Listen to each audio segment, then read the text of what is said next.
주신 하나님께 소망을 두라라는 말씀의 제목으로 2025년 마지막 주일 하나님의 말씀을 함께 나눠보고자 합니다.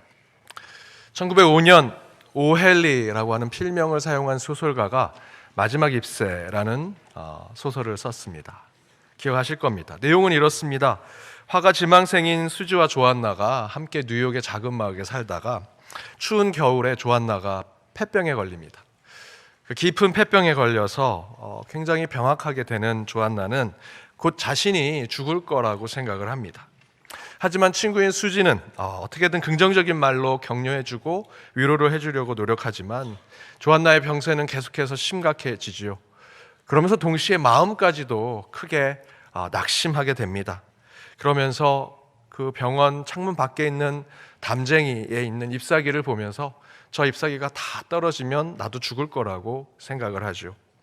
그렇게 자포자기에 가는 가운데 수지가 그 옆집에 사는 이웃집의 화가인 베어맨에게 이러한 이야기를 나눕니다. 그 얘기를 들은 베어맨은 걱정을 하며 조안나를 위해서 병원 창문 바깥에 그 담쟁이에 있는 곳에 자신이 직접 그 잎사귀의 그림을 하나 그립니다. 그 이후에 폭풍우가 몰아칩니다. 그리고 폭풍우가 다 지나고 창문을 열었을 때 조안나는 이제 그 마지막 잎새가 떨어지면 이제 나도 죽겠지라고 생각하는 마음으로 창문을 열었는데 여전히 그 담쟁이에는 하나의 마지막 잎새가 남아 있습니다. 그 잎새를 바라보며 이 조안나는 계속해서 병세가 회복되어 가고 나중에는 건강을 찾게 됩니다. 그렇게 조안나는 건강이 회복돼서 돌아왔지만 집에 돌아오니 이웃집 화가였던 베어맨이 쓸쓸히 죽어간 것을 알게 됩니다. 그가 죽게 된 것은 바로 이 조안나를 위해서 그 담쟁이의 마지막 잎새를 그리고 나서 그가 가난해 더 이상 살 수 없는 상황에 쓸쓸히 거리에서 죽게 된 것이죠. 그 이야기를 듣고 그의 동료의 화가들이 함께 모여서 그의 죽음을 추모하고 기념합니다. 그때 베어맨이 평생 자신은 최고의 걸작을 남기고 죽겠다라고 얘기했던 것이 바로 조안나에게 남긴 마지막 잎새의 그림이었다라고 이야기하면서 소설은 마치게 됩니다. 그 마지막 잎새, 담장이에 있는 그 잎사귀 그렇게 크지도 않습니다. 그런데 그 잎새가 어느 한 사람을 소망을 품게 하고 생명을 살리는 역할을 했다라는 이야기를 담고 있죠. 오헨리의 마지막 잎새 소설처럼 아무런 쓸모없어 보이는 그 땅에 떨어지고 누구도 손으로 가져가지 않으면요 그 잎새는 그냥 쓰레기처럼 버려지는데 누군가가 그 잎사귀를 손에 들고 그것을 소중하게 생각하면 이 잎새는요 우리에게 소망을 주고 희망을 주더라는 것이죠. 여러분에게 있어서 올 2025년 한 해 그렇게 여러분에게 소망을 마지막까지 붙들게 했던 마지막 잎새와 같은 것이 있으셨습니까? 우리 교회는 2025년 하나님께 소망을 두라는 비전의 말씀으로 한 해 신앙의 삶을 살아냈죠. 하지만 쉽지 않으셨으리라 생각이 듭니다. 오늘 장로님의 기도를 들으면서 소망과 꿈을 우리 현실의 삶에 이루는 것이 참으로 쉽지 않구나. 교회 안팎에, 우리 가정의 안팎에, 나라 안팎의 모든 일들이 참으로 꿈과 소망을 이루기에는 현실이 만만치 않구나라는 생각이 듭니다.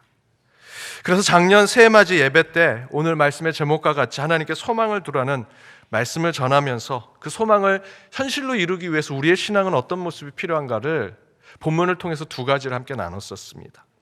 첫 번째는 소망의 말씀에 귀를 기울이라 말씀을 드렸습니다. 저와 여러분의 소망이 하나님의 말씀 안에 있다라는 것이죠. 그런데 우리를 향한 하나님의 소망, 하나님의 계획이 그냥 하나님 말씀 안에 있는 것이 아니라 그것이 비유와 은유로, 메타포로 있다라고 또한 오늘 본문에서 얘기합니다. 이 이야기는 성탄절 설교 말씀 때도 말씀드렸습니다. 하나님의 말씀이 저와 여러분에게 소망이 되고 또 비전이 되는, 때로는 하나님의 계획과 예언을 깨닫게 하기 위해서 그 하나님의 말씀이 우리에게 다가올 때 비유처럼, 은유처럼 온다는 것이죠. 우리 어떤 분의 마음이 참으로 호수 같습니다라는 것은 그 마음이 진짜 호수가 아니라 호수처럼 넓고 깊다라는 뜻이지요. 새들이 합창을 부릅니다. 새들이 진짜 사람이 되어서 합창을 부르는 것이 아니라 합창을 부르듯 노래하는 그 지저귀는 모습이 인간이 노래하는 모습과 같다라는 것을 표현하는 것, 그것이 비유요 은유입니다. 그렇게 하나님께서 저와 여러분을 향한 하나님의 계획과 비전이 그렇게 비유로, 은유로 우리에게 전해진다는 것입니다. 그래서 우리는 말씀을 깊이 묵상하고 기도하고 그 말씀을 깨달으고자 할 때 하나님께서 우리에게 주시고자 하는 그 소망의 지혜를 깨달을 수 있다 말씀드렸습니다. 특별히 오늘 본문 1절과 2절을 그것을 이야기합니다. 우리 함께 읽어보도록 하겠습니다. 내 백성이여 내 율법을 들으며 내 입의 말에 귀를 기울일지어다. 내가 입을 열어 비유로 말하며 예로부터 감추어졌던 것을 드러내려 하니. 여기서 하나님께서 자신을 나라고 하는 1인칭으로 계속 표현하고 계시죠. 3번이나 반복합니다. 내 백성이여 내 율법을 듣고 내 입의 말에 귀를 기울이라. 나라는 표현을 3번 반복한 것은 강조하고 있는 것입니다. 주의를 집중해라 라고 하는 뜻을 가지고 있습니다. 먼저 무엇에 기울이라 이야기하십니까? 먼저는 내 율법을 들으라 말씀하시죠. 여기서 율법은 하나님의 말씀을 이야기하는 것입니다. 곧 현재 지금 이 시간 선포되는 하나님의 말씀, 그리고 그 말씀이 비유처럼 여러분 가운데 들어왔을 때 그 가운데 하나님의 뜻과 계획에 귀를 기울이라는 것이죠. 그렇게 말씀하시면서 2절에 보니 내가 입을 열어 비유로 말한다 말씀하고 계시죠. 예로부터 감춰졌던 것이 그 말씀을 통해서 드러나게 될 것이다. 곧 하나님의 말씀이지만 우리는 아직 모릅니다. 감추어져 있다는 것이죠. 하지만 우리를 향해 하나님께서 갖고 계신 그 소망, 하나님의 비전, 하나님의 계획이 곧 그 말씀을 깨닫는 자들에게 밝히 드러나게 될 것이다 말씀하고 있습니다. 이처럼 우리 믿는 자들의 소망은 다른 곳에 있지 않습니다. 여러분 말씀을 보셔야 합니다.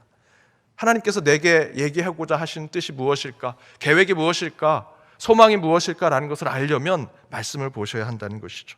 그런데 그것이 비유로 감추어져 있습니다.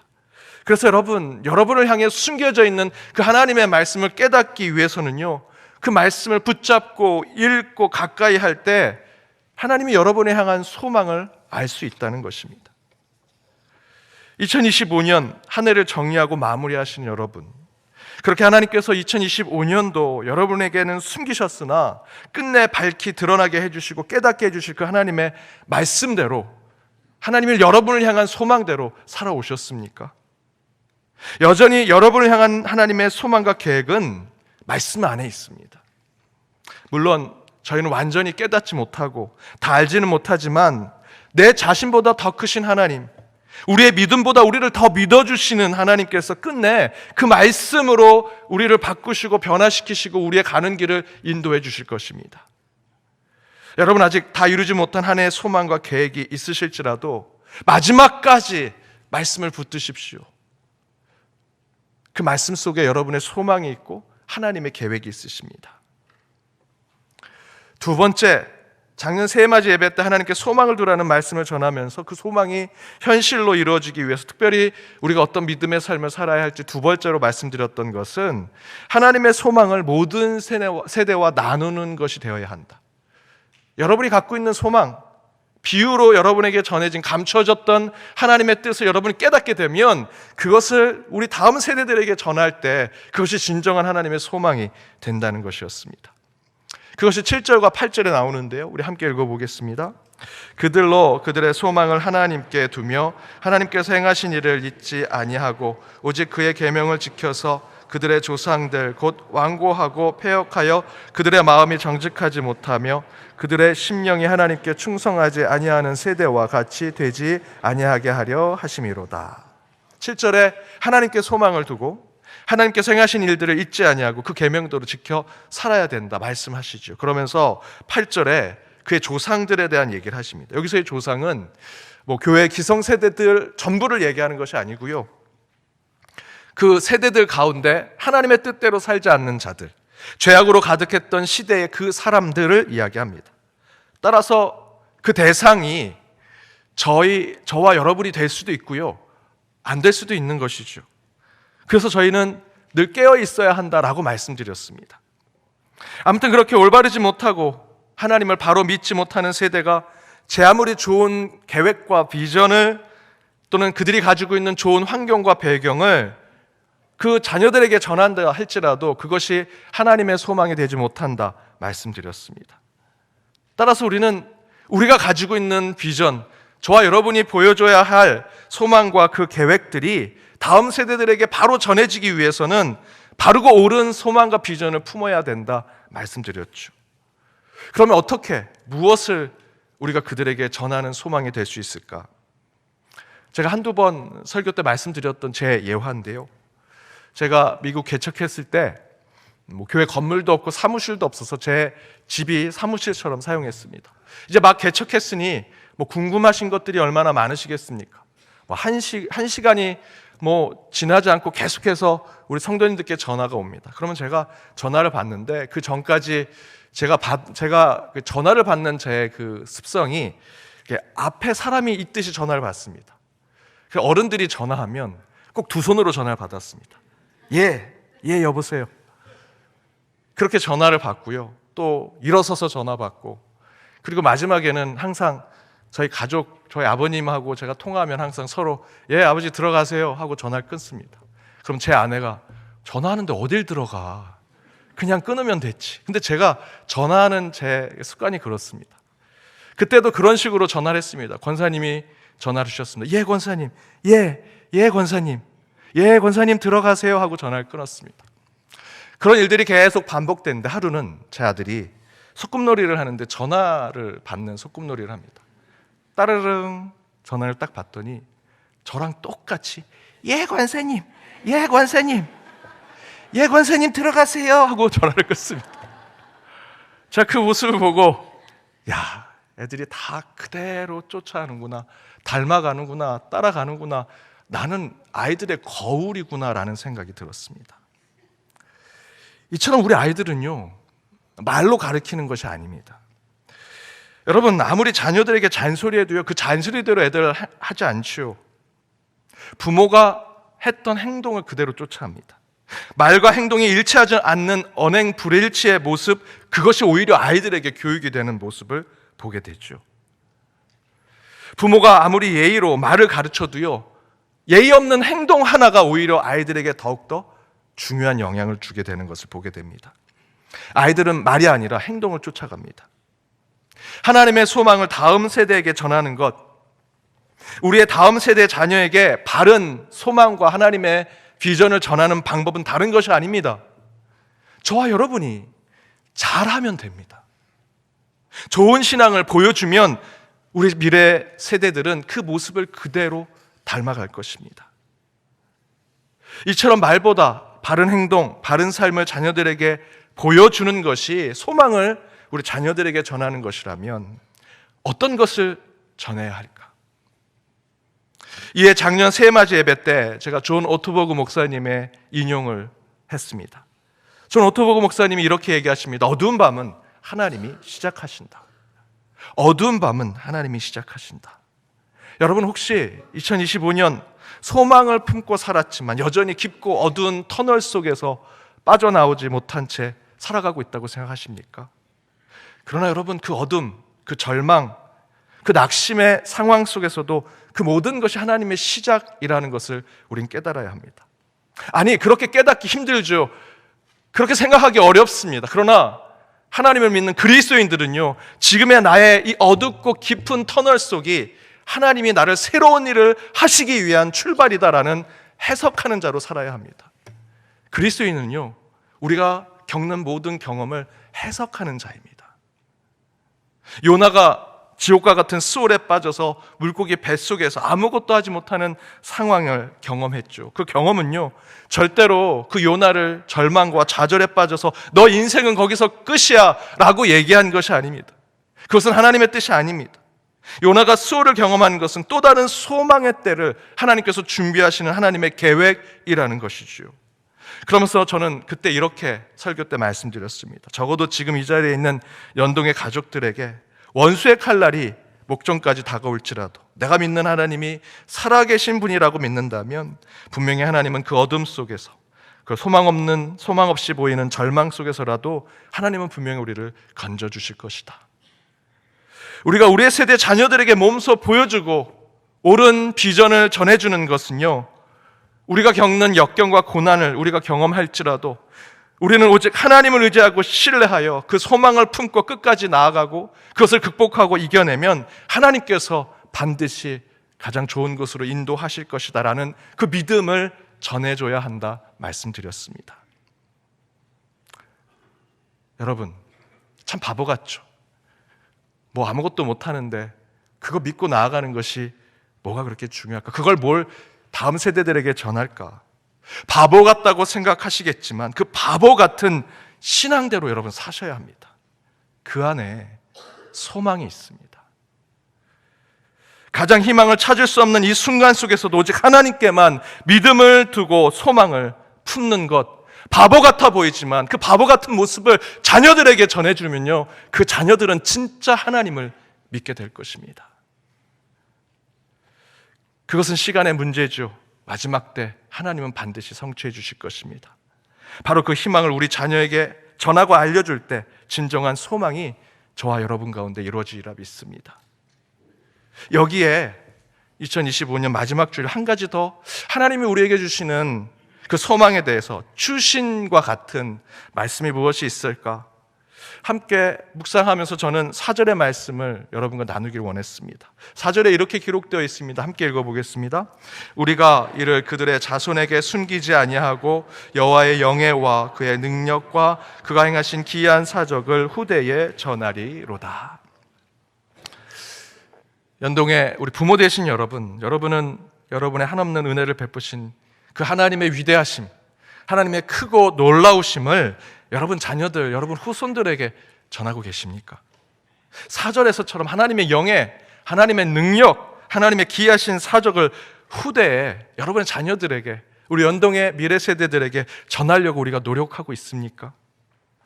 7절과 8절에서는 하나님의 소망을 전하는 것이라면 이 4절의 말씀은 하나님의 능력, 하나님의 그 크고 놀라우심을 전해야 된다라고 얘기합니다. 제 개인적인 얘기를 하나 더 드리고자 합니다. 제 딸은 지금 타국에서 공부하고 있습니다. 많은 것을 해주지 못하는 부모의 마음이 참으로 미안합니다. 그래서 안식년 기간 가운데 그 학교에 들어가게 돼서 기숙사에 이제 처음 들어가게 될 때 저희들이 이제 뭐 어떻게든 저랑 제 아내가 뭐든 해주려고 노력을 했습니다. 뭐 있는 것 없는 거 다 해주고 마지막 떠날 때는 제 지갑에서 있는 돈 다 주고 막 한국 돈까지 주면서 헤어졌습니다. 그래도 부모는 늘 안타깝고 마음이 속상하죠. 뭘 더 주려고 하고 특별히 물질을 더 해주려고 해도 이게 다 채워지지 않더라고요.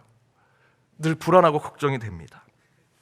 그래서 저는 마지막 떠날 때 그 전부터 제 딸에게 그런 것을 전해주는 것보다 더 무엇을 내 자녀에게 영원한 것을 좀 전해줘야 되는데 뭘 전해줄까 생각하다가 마지막 떠날 때 제가 준비했던 영어로 된 성경책에 우리 대바라카 주제인 시편 119편 105절 주님의 말씀은 내 발의 등이요 내 길에 빛이신다 라고 하는 그 말씀을 영어로 제가 친필로 써서 제 딸에게 주면서 그 밑에다가 이렇게 제가 적었습니다. 아빠보다 더 크신 하나님을 의지해라. 나보다 더 크신 하나님을 의지하라. 그런데 너무도 감사하게도 제 딸이 제가 준 그 성경책을 마지막 이제 떠날 때 그 기숙사 안에 사진을 쭉 찍어서 보내는데 제가 준 성경책을 본인 책꽂이 정 가운데 딱 꽂아놓은 것을 보았습니다. 제 딸은 1살에 미국에 가서 미국적 사고를 가지고 있다가 사춘기 때 한국에 왔습니다. 돌아오고 나서는 한국에 봤더니 MZ세대가 유행이더라고요. 제 딸은 그 사춘기 때 MZ세대의 특성을 또 가지게 됐습니다. 사춘기를 함께 보낸 부모님들은 아시겠지만 특별히 아빠와 그 사춘기 딸의 관계, 전 제 딸에게 뭘 얘기해도 항상 벽에다 두고 얘기하는 것 같았습니다. 내 얘기를 들을까 걱정을 했는데 제 딸이 제가 마음으로 전한 그 성경책을 본인 책장 가장 가운데 꽂아놓고 그것을 늘 읽고 있다라고 하는 얘기를 들으니 마음이 놓였습니다. 더 감사한 것은 제가 메모했던 그 표현, 나보다 하나님이 더 위대하시고 더 크신 하나님이다 라는 것을 제 딸이 더욱더 생각하는 것이 더욱더 감사했습니다. 요한일서 3장 20절에 이렇게 말씀하고 있습니다. 우리 함께 읽어보겠습니다. 이런 우리의 마음이 혹 우리를 책망한 일이 있어도 하나님은 우리 마음보다 크시고 모든 것을 아시기 때문이라. 마태복음 19장 26절에도 이렇게 얘기하십니다. 예수께서, 함께 읽겠습니다. 예수께서 그들을 보시며 이르시되 사람으로는 할 수 없으나 하나님으로서는 다 하실 수 있느니라. 여러분, 하나님은 여러분의 생각보다 크시고 여러분이 걱정하는 그 문제보다 더 크십니다. 내 판단, 내 지식, 내 계획보다 더 크고 더 넓고 더 앞서 가시는 분이 우리 하나님이십니다. 반드시 하나님은 여러분의 문제를 해결해 주실 것이고요, 마침내 가장 좋은 곳으로, 선한 곳으로 성취해 주실 것입니다. 저와 여러분은 못합니다. 하나님만이 하실 수 있습니다. 그 이유는요, 우리 하나님은 영예와 능력과 기이한 사적을 행하시는 분이시기 때문입니다. 어느 목사님이 볼펜 하나를 주문했는데 큰 박스로 그 주문한 볼펜이 왔습니다. 보시는 사진대로 이렇게 큰 박스에 그냥 달랑 볼펜 하나만 온 겁니다. 뭘 이렇게 보냈나 하면서도 이 모습을 보시고 그 목사님이 영적인 깨달음을 얻으셨습니다. 우리의 문제는 이렇게 작은 볼펜 하나에 불과한데 우리는 이 작은 문제를 큰 상자에 싸가지고 가지고 다닌다는 것이죠. 여러분, 오늘 기도하실 때 여러분의 문제를 가지고 어떻게 오셨습니까? 여러분의 문제는요, 하나님 보시기에 볼펜 한 자루에 불과합니다. 그런데 저희들은요, 큰 상자에 싸서 지금 이곳에 와가지고 하나님, 제가 지금 기도합니다, 제 문제를 주님 앞에 보여드릴게요 하고 그 상자를 찢고 뜯고 열고 한참을 열어서 조그만 볼펜 하나를 두고 하나님, 이 문제 해결해 주세요 라고 얘기하고 있는 모습이 우리의 모습이라는 것이죠. 혹시 저와 여러분이 그러지 않습니까? 우리의 문제는 볼펜 한 자루에 불과한 것인데 큰 상자에 우리의 그 작은 문제를 들고 마치 그 문제처럼 절망과 좌절과 낙심에 빠져서 난 실패한 자야, 난 더 이상 해결할 수 없어 라고 살아가고 있지 않은지, 그때 주님이 말씀하십니다. 나는 너의 마음, 너의 문제보다 큰 자이다. 사람으로는 할 수 없으나, 너는 할 수 없으나 나는 할 수 있다. 여러분, 우리가 생각할 때 우리의 문제는 큰 상자처럼 느껴지지만 그것을 하나님께 가져오십시오. 그것은 작은 볼펜에 불과한 것입니다. 따라서 여러분, 우리의 문제를 걱정과 근심보다 더 큰 포장지에 싸서 더 큰 절망과 좌절에 빠지셔서는 안 됩니다. 대신에 우리의 문제, 저와 여러분의 불안한 마음들, 여러분 육신 안에 있는 질병, 아픔, 그 어떤 상처보다 더 크신 분이 하나님임을 고백하며 소망을 잃지 않는 저와 여러분이 되어야 할 것입니다.